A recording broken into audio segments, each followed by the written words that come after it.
ஒரு ஊருக்கு வெகு தொலைவில் மரங்களால் சூழப்பட்ட அமைதியான ஒரு காடு இருந்தது.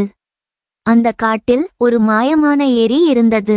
அந்த ஏரிக்கு முத்து ஏரி என்ற பெயர். ஏனென்றால் அந்த ஏரியின் நீர் இரவில் நிலவின் ஒளியில் முத்துக்கள் போல ஒளிரும். இது சாதாரண ஏரி இல்லை, இது ஒரு மந்திர ஏரி. இதில் இருக்கும் ஒவ்வொரு நீர் துளியும் பிரகாசமாய் ஜொலிக்கும். அந்த ஏரியைச் சுற்றி பல உயிர்கள் மகிழ்ச்சியாக வாழ்ந்தன. சிறிய மீன்கள், பறவைகள், ஆமைகள், குரங்குகள் எல்லோரும் அமைதியாக இருந்தனர். ஆனால் அந்த ஏரியில் ஒரு பெரிய பச்சை பழுப்பு நிற முதலை வசித்தது. அதன் பெயர் வின்னி. இந்த முதலை வின்னி கொஞ்சம் மாறானது. அது மிகவும் பேராசை கொண்டது. தன் வாயில் நிறைய உணவுகள் இருந்தாலும் அது திருப்தி அடைவதில்லை. இன்னும் சிறந்தது இருக்க வேண்டும் என்று அது எப்போதும் எண்ணும். நீரில் இருக்கும் ஒவ்வொரு உயிரையும் தன் வசம் கொண்டு எல்லாம் தன் சொத்து போல எண்ணியது. ஒருநாள் இரவில் நிலவு முழுமையாக ஜொலிக்கையில் ஏரியின் நடுவில் இருந்து ஒரு புதுமையான ஒளி வீசியது. அந்த ஒளி வேறுவிதமானது, மெதுவாக ஒளிரும், அமைதியாய் மின்னும், மாயையான பிரகாசம். அந்த ஒளியை முதலை வின்னி பார்த்ததும் அதனால் தன்னை கட்டுப்படுத்த முடியவில்லை. அது என்னவோ மிகவும் விலைமதிப்பானது போல இருக்கிறது என்று எண்ணியது. அதன் பேராசை மீண்டும் அதனை கவர்ந்து இழுத்தது. முதலை வின்னி வலிமையுடன் நீந்தி ஒளி வரும் இடத்தை நோக்கி சென்றது. அந்த நேரத்தில் ஏரி தன்னைச் சுற்றி மெதுவாக மாற ஆரம்பித்தது. நீர் மெதுவாக வண்ணமயமாக மாறியது. ஓரங்கள் பசுமையாக திகழ்ந்தன. மிதமிதப்பாக பனிக்காற்று வீசியது. எல்லாம் ஒரு கனவு போல். ஏரியின் நடுவில் ஒரு ஒளிரும் ஆமை அமைதியாக இருந்தது. அதன் சட்டையில் மின்னும் கோடுகள் அது நகரும் இடங்களில் எல்லாம் ஒளி வீசின.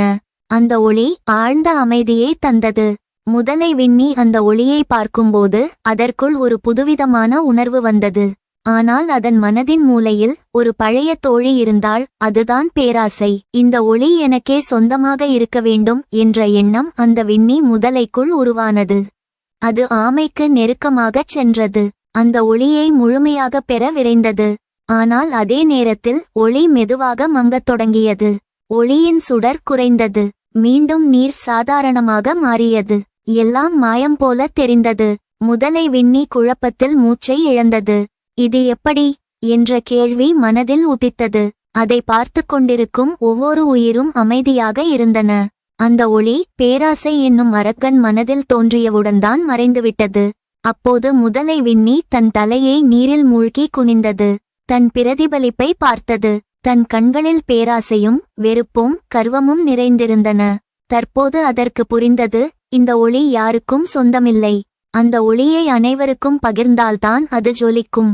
அந்த ஒளியை நாம் அனைவரும் மதித்து நடந்தால் மட்டுமே அதன் அழகை உணர முடியும். முதலை வின்னி மெதுவாக பின் சென்றது. பாதையில் அதன் வால் தொடும் நீரில் சிறு ஒளிகள் வீசியன. அதுவும் அதன் மனம் மாறும் நேரத்தில்தான்.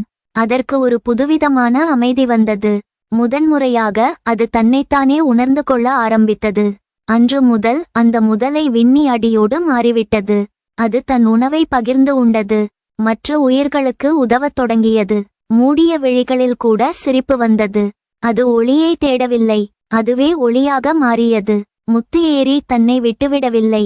அது அதற்காக ஒளியை மறுபடியும் கொடுத்தது. அது அமைதியையும் சாந்தியையும் தந்தது. முதலை வின்னி தனது வாழ்க்கையின் மகிழ்ச்சியான தருணத்தை மறுபடியும் கண்டது. அன்பான குழந்தைகளே, இந்த கதையில் பேராசை எவ்வாறு ஒருவரின் மகிழ்ச்சியை பறிக்கக்கூடும் என்பதை கண்டோம். அதேபோல் பிறரது உள்ளத்தை உணர்ந்து அவர்களது கருத்தையும் நாம் மதிக்க வேண்டும். அப்போதுதான் மகிழ்ச்சி பெருகும். இல்லையேல் மகிழ்ச்சி நம்மை விட்டு தொலைந்து போய்விடும். இனிய கனவுகள். முத்து ஏரியின் ஒளி உங்கள் கனவுகளையும் ஒளிரச் செய்யட்டும். நாளை மறுபடியும் ஒரு புதுக்கதையுடன் சந்திப்போம்.